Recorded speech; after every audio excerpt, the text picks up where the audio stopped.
you delve into the world of medical care, there are many views as to what the best way to care for patients is, whether it be in a state-of-the-art formal hospital setting or outpatient care, where patients can receive treatment in a more informal setting. The St. Agnes House provides the latter. With a small home-away-from-home style of care, patients have access to very one-on-one treatment with volunteers that take the time to really get to know the patient, compared to larger hospitals, such as the Good Samaritan Hospital here in Lexington. Previous patients share their thoughts on how the more personal style of care compares to traditional hospital settings. Stay in the hospital for a period of time and felt like I was either always being poked or whatever, or I would always feel alone. But at the St. Agnes House, the volunteers and staff work very hard to ensure that everyone feels like they're working as part of a team or as part of a family, that everyone feels that sense of community that you can only get. As we continue to compare these two styles of care, there is one thing that these two organizations have in common: the use of faith in the healing process for their patients. While this aspect varies in its application, it is still a common variable. The St. Agnes House, founded by members of the Episcopal Diocese of Lexington, uses prayer and faith to help their patients through their hardships, whether it be physically, emotionally, or spiritually.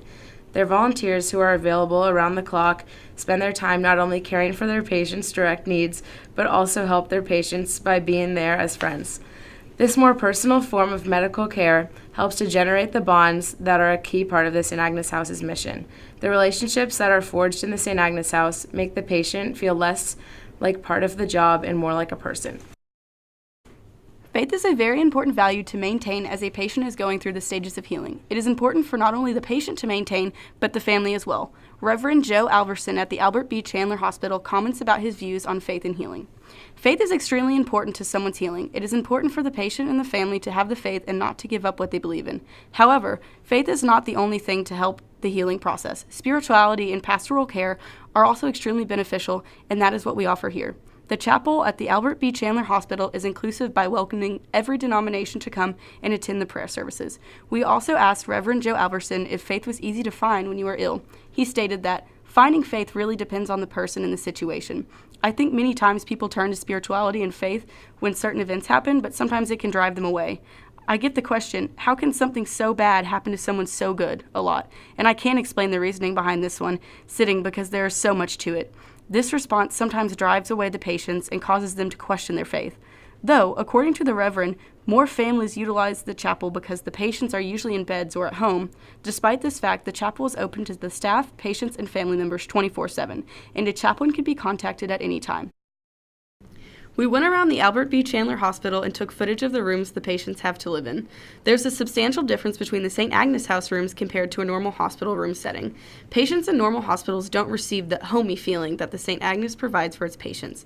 The St. Agnes House quotes that their goal is to provide a warm, homey house for cancer patients to make them feel more comfortable, safe, and cared for. A normal hospital room, with its cookie-cutter setup, doesn't give patients the feeling of being at home.